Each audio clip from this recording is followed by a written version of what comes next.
इस संसार को,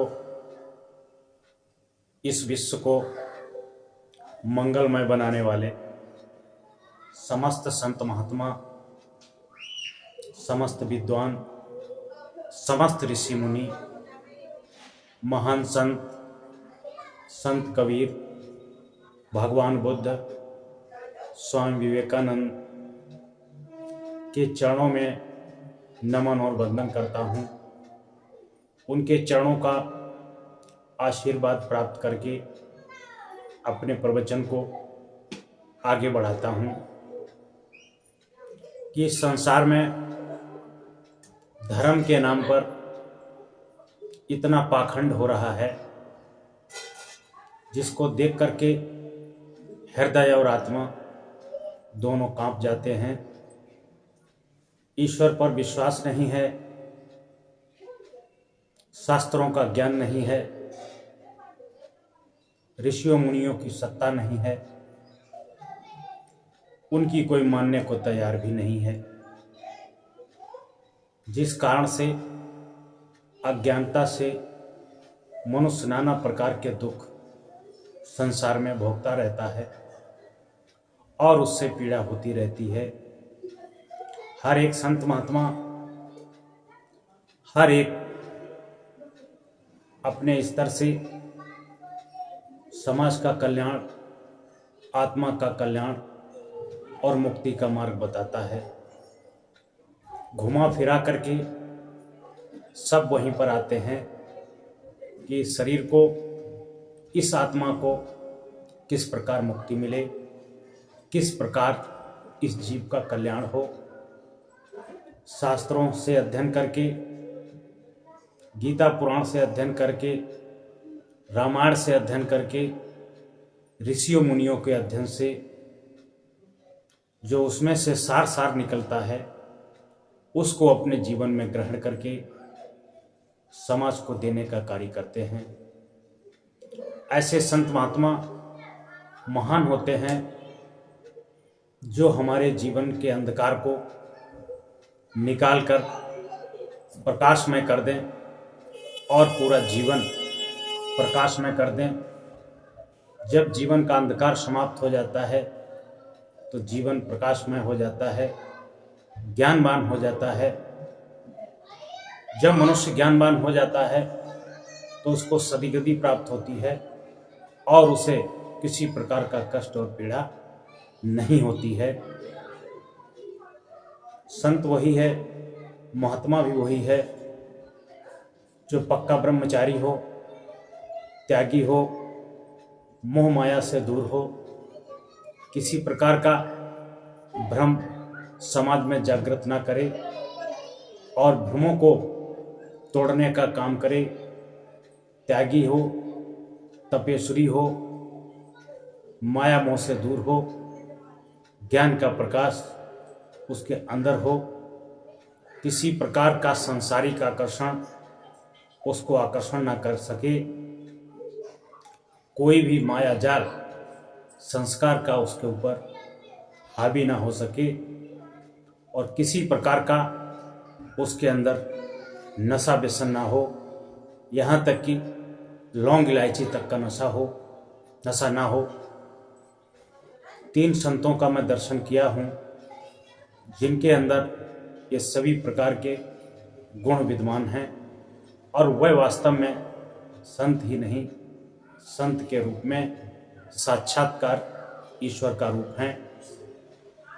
नंबर 1 पर स्वामी प्रेमानंद महाराज जी, नंबर 2 पर वर्तमान में असंग देव साहब जी जो संत कबीर के बहुत बड़े अनुयायी हैं, और तीसरे नंबर पर बाबा जय गुरुदेव का कारवां, भक्ति का कारवां आगे बढ़ाने वाले वे भी संत महान हैं। 3 संतों को मैं जानता हूँ जिन्होंने अपना जीवन समाज सेवा के लिए, देश सेवा के लिए, मानव कल्याण के लिए समर्पित किया है। मैं उन तीनों संत महात्माओं के चरणों में नमन करता हूँ और उनका आशीर्वाद प्राप्त करता हूँ कि आपकी कृपा सदैव बनी रहे। धर्म के नाम पर पाखंड ऐसे होता है जैसे वर्तमान में महाप्रयाग कुंभ का मेला चल रहा है। वहाँ पर नाना प्रकार के साधु संत जाते हैं। साधु संत की परिभाषा मैं अभी आपको पूर्व में ही बता चुका हूँ, बताने की आवश्यकता नहीं है। और अभी मैं उन साधु सन्यासियों की बात करता हूँ जो साधु संत के नाम पर, वो बात मैं कहना नहीं चाहता हूँ, आप खुद समझ लीजिए। मेले में देखने में आता है कि जटाधारी बाबा, चिमटा वाला बाबा, सांप वाला बाबा, बिच्छू वाला बाबा, अवघड़ बाबा, मरघट वाला बाबा, नांगा बाबा, अघोरी बाबा, और तो हद जग हो गई। नांगा बाबा तो नांगा बाबा ही हैं, साथ में महिलाएं भी नांगा बाबा हैं। ये ईश्वर का दिया हुआ शरीर मानवीय मर्यादाओं से ढक कर के रखिए। तुम शुद्ध बुद्ध आत्मा हो, स्वरूप हो, चैतन्य हो, इसको पहचानो कि मैं कौन हूँ। तुम साक्षात्कार ईश्वर का अंश हो। ईश्वर का अंश रूपी परमात्मा तुम्हारे अंदर इस तन रूपी शरीर में विद्यमान है। इसको साफ स्वच्छ रखो, इसको पवित्र रखो, इसको साफ सुथरे कपड़े पहनाओ, इस शरीर से साफ शुद्ध आचरण करो, इस शरीर को मानव कल्याण के लिए लगाओ, परोपकार के लिए लगाओ, शिक्षा और ज्ञान में प्रवाहित करने के लिए लगाओ। तुम इस पर राख लगाते हो, नंगा करते हो, नंगा नाश करते हो, और बहुत से संत महात्माओं मार काट को भी मैंने देखा है। जो संत होगा वो झगड़ा नहीं करेगा, कहते हैं कि वो झूठा महात्मा है इसलिए उसकी पिटाई कर दी। अरे वो झूठा है, तुम तो शुद्ध हो। जिसके अंदर दया और करुणा नहीं है वो संत नहीं हो सकता है, वो किसी के साथ मारपीट नहीं कर सकता है।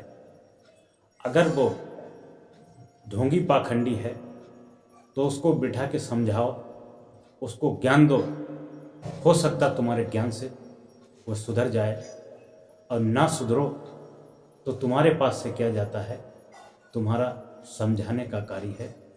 मारपीट करने से तुम्हारी अपनी छवि धूमिल होती है।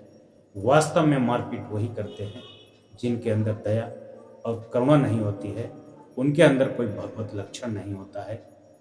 एक चोर को भी बिठा करके समझाया जाए कि चोरी करने से क्या होता है और तुम अच्छे अच्छे कार्य कर सकते हो, तो चोर भी सुधर सकता है। बाबाओं में मारकाट मची है, बाबाओं में लड़ाई झगड़ा मचा है, बाबाओं में पंथवाद मचा हुआ है। यह बात बाबाओं के लिए, संत समाज के लिए शोभनीय नहीं है। इसीलिए कुछ ऐसे गुस्सेबाज अज्ञानी लोगों ने बाबाओं के नाम पर धब्बा बना दिया है। गंगा स्नान के लिए जाने के लिए मैं इसका खंडन नहीं करता हूँ। पवित्र नदियों में जाइए, स्नान करिए। श्रद्धा भाव से किया गया स्नान मन को निर्मल करता है, और मन को शांत और निर्मल बनाने के लिए सच्ची श्रद्धा, ईश्वर की भक्ति होनी चाहिए, तभी आपको पुण्य मिलेगा। अगर श्रद्धा नहीं है, भक्ति नहीं है, खाली ढोंग पाखंड आडंबर करने के लिए जाते हो, वहाँ पर वीडियो बनाने के लिए जाते हो, रील बनाने के लिए जाते हो, तो तुम नाटकीय कृत्य के अलावा और कुछ नहीं करते हो, कुछ नहीं करते हो। संत कबीर का एक प्रसिद्ध दोहा है, मलमल धोए शरीर को, धोयन मन का मैल, ना नहाए गंगा गोमती, रहे बैल के बैल। गंगा गोमती में,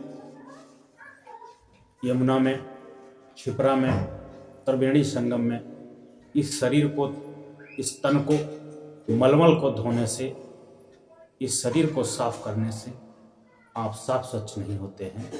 जिस दिन आपका मन साफ हो जाएगा, निर्मल हो जाएगा, उसी दिन आपको शांति मिलेगी, उसी दिन आपको सुख मिलेगा, उसी दिन आप सांसारिक सुखों से तृप्त हो जाएंगे। जब तक मन साफ नहीं होगा, निर्मल नहीं होगा, गंगा यमुना गोदावरी कावेरी सरजू चाहे जहाँ आप नहाओ, आप बैल के बैल ही रहोगे, मूर्ख के मूर्ख ही रहोगे। सभी भक्तों का, सभी जनमानस का कल्याण हो। आप सभी को ईश्वर और गुरुदेव की कृपा बरसती रहे।